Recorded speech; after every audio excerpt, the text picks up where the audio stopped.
Today's video was brought to you by Audible. Hey brother! Guys, today we're gonna talk about Mulan.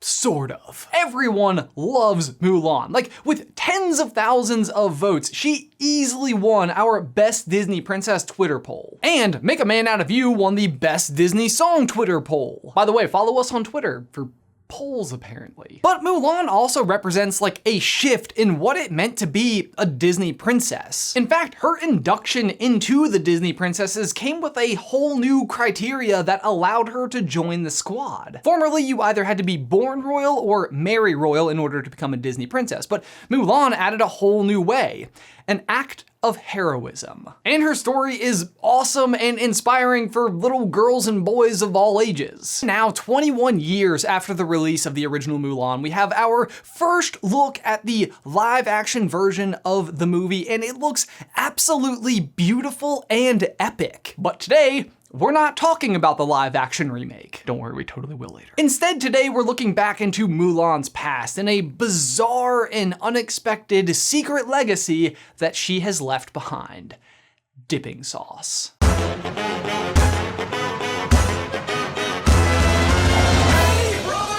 Guys, before we dive on into today's video, I want to give a huge thank you to today's sponsor, Audible. Audible has a really great deal going on right now if you are an Amazon Prime member, where you're gonna get 66% off of your membership for the first 3 months, making it just $4.95 a month and then $14.95 a month after that. That is $30 off the cost of the membership, or 3 months for the price of one. This offer is valid until July 31st, so be sure to go check it out. With the membership, you get all sorts of awesome every month, including a free audiobook regardless of the cost, and access to 2 Audible originals, which you can't listen to anywhere else. If you'd like to check out Audible and support the channel, you can do so by going to audible.com/SCB or simply text SCB to 500-500. Also, actually, Audible allows us to put on a super cool audiobook club of the month. All of us are gonna tune into the same audiobook and then come together over on our Twitch channel to discuss. This month, we are going to be listening to The Golden Compass, which I'm super excited about, and be sure to stick around to the end of the video for complete details. But back to Mulan. The year was 1998. The Disney Renaissance is in full swing. Disney is coming off of the monster successes of The Beauty and the Beast, The Little Mermaid, Hercules, The Lion King, Aladdin. Seriously, it was instant classic, one after the other, all within a 10-year span. And right there with Disney capitalizing on one successful release after another is the other great American consumer juggernaut, the king of the burger, McDonald's. Take that, Burger King. This was a chicken nugget. With each new Disney hit came a whole new collection of collectible Happy Meal toys. That is until 2006, when Disney no longer wanted to be associated with childhood obesity, so good for you, Disney. Also, on a totally unrelated note, have you tried the churros at Disney World? They are Also, actually, they reinstated the partnership in 2018 for the release of The Incredibles 2, and then Wreck-It Ralph 2, and then Toy Story 4. Anyway, back in 1998, this was totally common practice and had been for some time, and for Mulan, it was gonna be the same thing. They were going to have a new collection of Happy Meal toys to go along with the release of the movie. But that's not all. For Mulan, they were also doing something a little bit different. They were adding a new dipping sauce for their chicken McNuggets, the Szechuan sauce. And the commercial for it was as amazing and as gong-filled as you would hope. Starting Tuesday, get 6 pieces for 99 cents, or 20 pieces for $3.29. That ages well. And for the most part, this was pretty well received. People came out and tried it, and they enjoyed it for a little while, and then kind of slowly worked their way back to the barbecue sauces and ranches of the world. No big deal. Or so they thought. Fast forward 19 years to 2017, and the season 3 premiere of the TV show Rick and Morty? Which, as you'll see, very similarly to basically everything else in this story, has its own super weird and interesting backstory. First of all, I'm sure you are are already aware that the TV show Rick and Morty has a pretty avid following of fans, and leading up to season 3, the producers of the show were having a little bit of fun trolling them, going as far to advertise releasing a preview to the next season, only for it to actually be clips from seasons 1 and 2 all put together to sing the song Never Gonna Give You Up. Never going to give you up. Never gonna let you down. Never gonna run around. And Dessert. you! Yeah, they rickrolled their fans. Who would do that?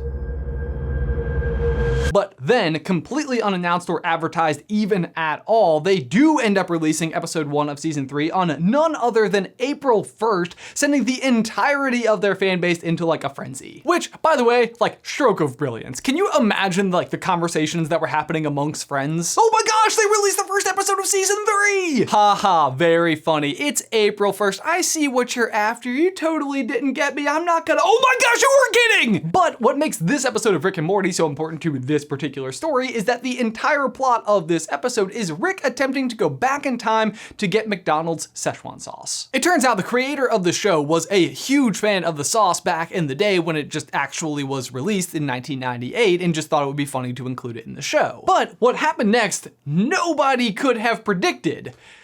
Or maybe you could. Fans went crazy on McDonald's on Twitter, like demanding that they return the Szechuan sauce. Then, kind of to the surprise of everyone, including McDonald's, the head chef responds to someone and says, "I'll see what I can do." I think he was kind of joking, but this tweet ends up going super viral, and all of a sudden, McDonald's has got to make the sauce. And this literally goes into him having to dig into the archives of like McDonald's recipe books, like from 1998, before they were even digitized, to find a recipe to a sauce that not only has he never tasted before, he's never even heard of before. But he finds this lone sheet of paper, makes the sauce, and sends a 64-ounce bottle to the creator of the show, Rick and Morty, and then gives away 3 more 64-ounce bottles on Twitter. One of these bottles is won by a guy by the name of David Wassman, who just enjoys the crap out of it,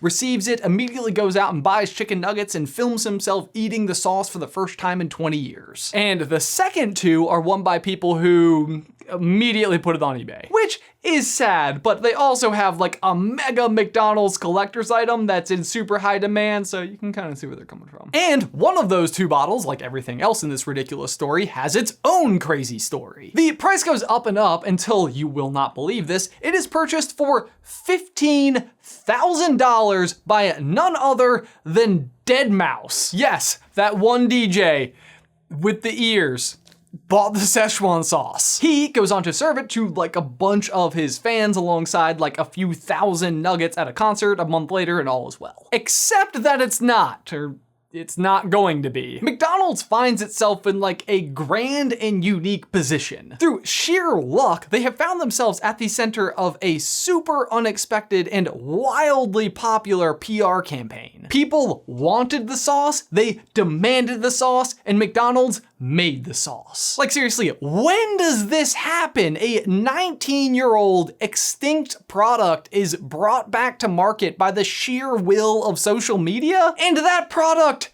is a condiment. It kind of reminds me a lot about the recent story about the Sonic the Hedgehog movie, except people could actually see what Sonic looked like and that it was creepy and clearly wasn't right and demanded a different version of it. But this sauce, most of the people demanding it had never even tasted it before. They are calling for it not because they have their own nostalgia about it or remember what it was like back in the day, but because they're fans of the show Rick and Morty and that made them want it. And what should happen next feels so obvious, right? McDonald's makes the sauce and rides its PR wave right into the sunset and makes a ton of money in the process. And that is what they thought was going to happen. Like, okay, let's do it. Let's remake the sauce and re-release it into the public. But because this is a product that you actually consume, there is a lot more that goes into re-releasing it than you might think. Typically, you go through all sorts of different kinds of testing on the product and follow all of the necessary regulations and ingredients and yada, yada, yada. It's all super complicated and boring and whatever, just give me the sauce. And sure enough, they do all of the right things, but here's the the dilemma, and I can kind of see the problem. This particular sauce's success, which is hard to say, sauce's success, isn't even based on the flavor at all at this point. It is seriously just based on the hype, and if they don't act fast, it might die down. But they're also mostly just serving fans of the show Rick and Morty. Like, they're not adding a whole new menu item that's supposed to live on in perpetuity. Most customers probably had no idea any of this was even happening. You probably could technically add it forever, but if it ends up not being well liked by all of everyone, then all of a sudden you've put a ton of money into something and it ends up being a huge flop, and you might ultimately just lose money on the deal. So what they land on is a one-day promotion, October 7th,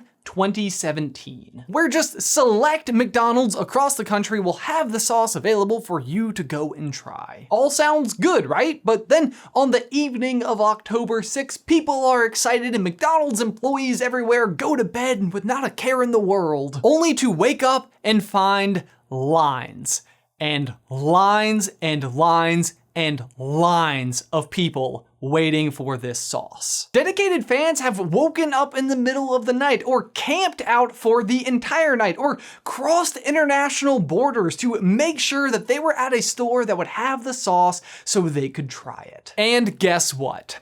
McDonald's does not have enough. And not even close. In total, they made 4,000 packets of the sauce for the whole country. That might have been enough, like, per location, but some stores only ended up with like 20 packets or so of the sauce to feed a line that was like blocks and blocks long. Not good. And as people around the country started to realize that this was the case, something else started to happen. Riots. Like riot. Like physical violence, police showing up on scene, helicopters in the sky. It was bad. Just take a look. Never gonna give you up, never gonna let you down. McDonald's PR home run had turned into a PR nightmare literally overnight. Realizing their mistake though, McDonald's sought to rectify the mistake by making way more sauce. Rather than 4,000 packets, this time they produced 20 million packets to be released in the winter of 2017, everywhere at every McDonald's location, and they were just available until they ran out. And indeed, this seemed to finally pacify fans who were finally able to get their hands on the elusive sauce. And if you want, you can actually still get it on eBay for a much more reasonable price these days. But that leaves just one stone still left unturned. What happened to the one bottle, the original one that was given away, that went to David Wassman? I'm so glad you asked, because it too has an amazing story. First of all, he totally shared it with his friends, bravo. But he also sent a small sample of it to YouTube's own Binging with Babish, who then went on to break down the sauce so he could make his own version of it so you could make it at home. Link is in the description down below if you want to check it out. And that might have just been the end of this story, but it actually somehow still gets better. Wassman himself, despite having won this super elusive prize, kind of fell on a hard 2018, wrecking his bike, suffering from some heart conditions, and having to pawn off his laptop that he had been using to build a one-by-one, brick-by-brick recreation of Walt Disney World on Minecraft as a safe place for kids to hang out. I feel like I want to be friends with this guy. Babish then goes on to repay him for supplying him with this elusive sauce by buying him a new bike, paying for a year's worth of his heart medication, and getting him a new laptop. And an annual pass to Disney World, so his brick-by-brick recreation of Disney World can be even more accurate. There's actually a super touching episode of Being with Babish where you can watch the whole thing unfold. Be sure to bring tissues, link is in the description down below. But that is the secret legacy of Mulan and her special McDonald's Szechuan sauce. The only question now is, will they bring the sauce back again for the release of the live-action Mulan next year? Also, if they want somebody to replace the Gong guy from the original commercial, let's remake that one, I'll do it. Disney does seem to have rekindled this relationship with McDonald's, although I'm not really sure that that mattered at all, because Rick and Morty had nothing to do with McDonald's and they did it for them anyway, so who knows? Personally, what I love about this story is, for one, just how absolutely ridiculous it is, and two, that out of the 4 bottles that they made, like the original 4 64 ounces that went out on the giveaways and stuff, Almost all of them have a really spectacular and cool story, and I just find that to be insane and awesome and fun. But Jay, my question for you and everyone else is, what is your favorite long-lost McDonald's menu item that is no longer available? Because apparently if you complain loud enough on the internet, they might just bring it back. Be sure to leave your thoughts in the tell section down below. To which I say, where is the Arch Deluxe McDonald's? That was my favorite as a kid and you totally took it away from me. Bring it back. Hashtag bring back the Arch Deluxe. Guys, again, I want to give a huge thank you to today's sponsor of the day, Audible, and tell you a little bit more about the Super Carlin Brothers audio book club. This month, we are going to be listening to The Golden Compass by Philip Pullman. This comes recommended by our video editor and the voice of the Jay vs. Ben series, DK. Personally, I cannot wait to dive in. The audio book club is going to be hosted over on our Twitch channel at 7 p.m. on August 8th. Again, if you would like to get your own copy and come join us to discuss, you can do so by going to audible.com/SEB or simply text SCB to 500-500. And don't forget, guys, if you are an Amazon Prime member, then you're gonna get that 66% discount off of your first 3 months. That offer is valid until July 31st. It is huge savings, and trust me, guys, it's absolutely worth it. Information to the audiobook club and to all of the links associated are in the description down below. But guys, as always, thanks for watching. Be sure to like this video and subscribe to the channel if you haven't already. If you guys would like to find out why Mulan is the best Disney princess of them all, you can check out this video right here. Or if you would like to see that episode of Being with Babish where this whole story kind of unfolds, you can click this video right here. But Jay, that's all I've got for you today, man. I will see you on Tuesday.